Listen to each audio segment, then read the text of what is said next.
and welcome aboard again. This week I was thinking that our parents and society heavily influence who we are. In fact, I've spent a good part of my life becoming someone I thought I was supposed to be. I suspect you may have too.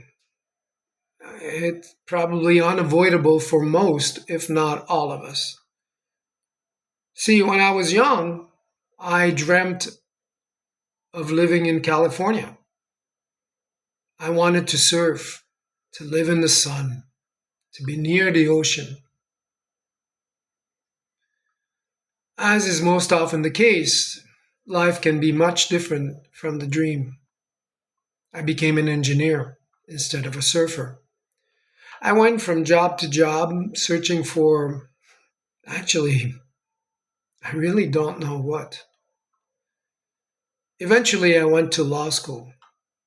What's interesting is, as I look back on my decision, is that I didn't become a lawyer because I dreamt of being one.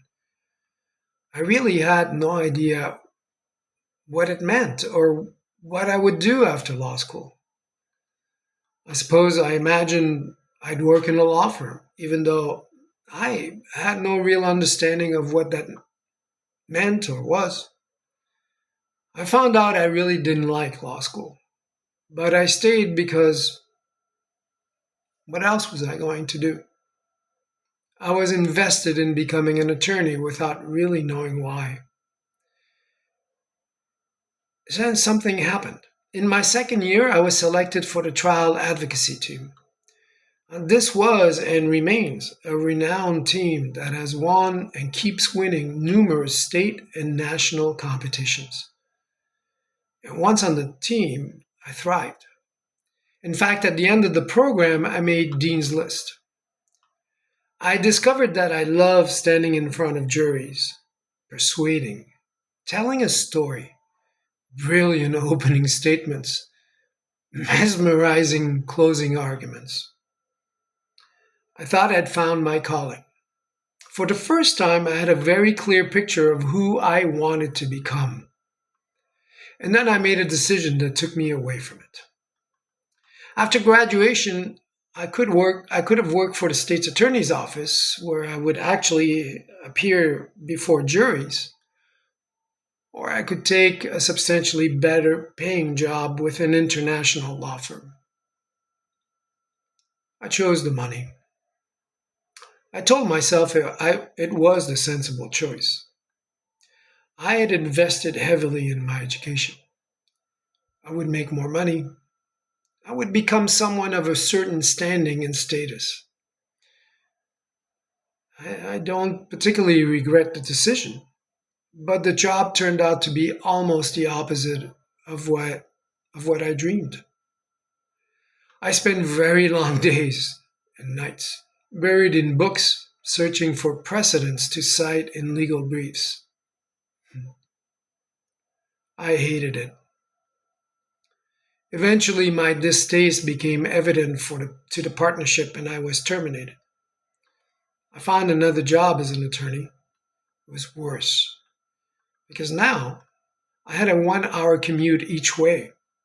One of the reasons I had turned down the job offer from the state's attorney's office. I lasted 2 years. And here's the part I sometimes wonder about. Why did I stay? At the time, I had reasons, the same reasons I chose the law firm over the state's attorneys. I'd invested $100,000 in my law degree. I was a lawyer, a person of a certain standing and status in society. I earned a good living. Those weren't lies. They were perfectly reasonable explanations. But as I reflect back upon my decision today, I realized that the story I had been telling myself about why I was staying wasn't really the whole story. And that got me thinking about something we all do. We justify our decisions. We have to. We need our actions to make sense to us. Otherwise, there's a disconnect between the person we believe ourselves to be and the thing We actually do. So we construct a story that makes the decision seem reasonable.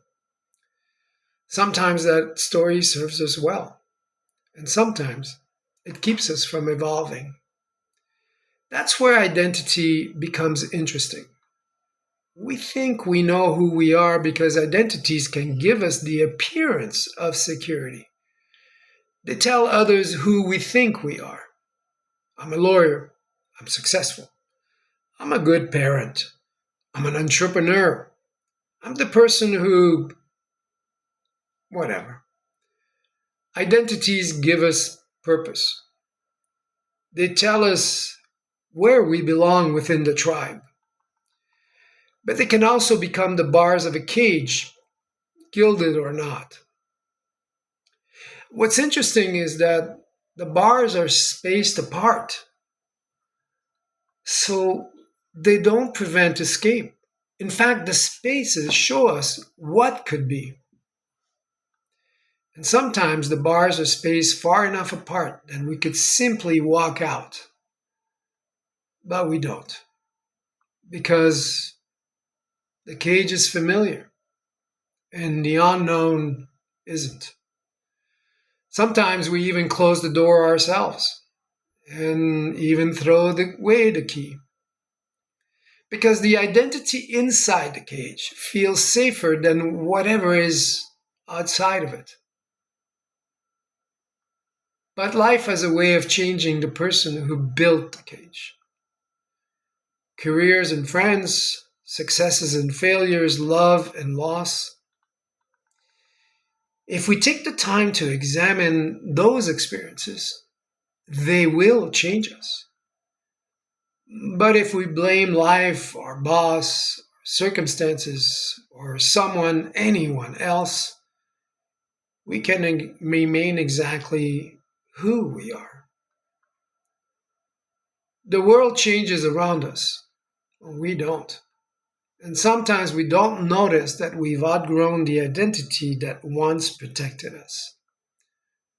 I've also learned that changing identity can involve grief. Not only grief for what we've lost or think we lost, but mostly grief for a future we dreamt of. I've dreamt many futures that will never be. Perhaps you have too. A certain career, perfect relationship, a loving family, a thriving business, even six-pack abs. We can envy someone who seems to have the life, relationship, career, or body we imagine for ourselves. And for a moment, that envy can feel like grief. Because another possible version of our life is standing before us. And choosing one life means giving up another. And that's a real dilemma. Most important decisions aren't about choosing between good or bad. They're about choosing between two good things. And they cannot be both fully lived at the same time. That's why they're so difficult. And why there can be grief even when we make the right decision. Because when we choose one life, another possible life disappears. As for me, eventually I couldn't stay in law any longer. I stepped out of my cage and walked into the unknown. I didn't know what would happen, and honestly, I felt scared. I only discovered afterward that I would survive, in a different way. I became poorer financially, but other doors opened, and I learned that I could walk through them. And perhaps that's what freedom requires. Not certainty, not knowing what that the next door leads somewhere better. Just enough courage to open it and step into the unknown. And that's where I think how we decide to define ourselves comes in. We are invited to revise the story of who we are again and again. But it seems very few of us accept the invitation. Because the old identity is comfortable. Because other people know us by it. Because we've invested so much in it. Because changing can mean admitting that something we once wanted isn't what we want anymore. Because becoming someone new means facing our internal fears, criticism, grief, and sometimes failure. But perhaps the person we weren't wasn't a mistake. Perhaps all those years weren't wasted.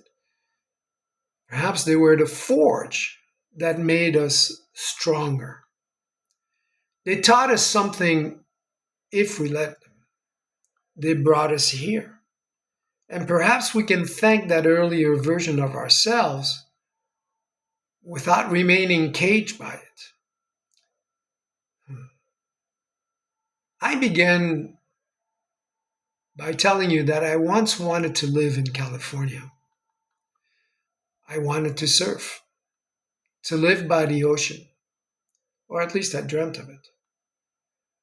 Decades later, I'm thinking about living aboard a boat in the Med.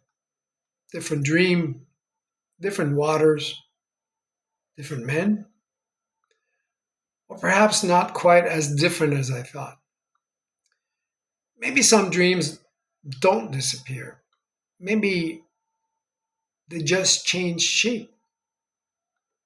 Maybe some identities aren't meant to be destroyed, but to be outgrown. So perhaps the question this week isn't whether you built a cage. We all have. The question is whether the person inside of the cage is still the person you want to be. So if you've outgrown your identity, why are you still protecting it? Until next week, fair winds.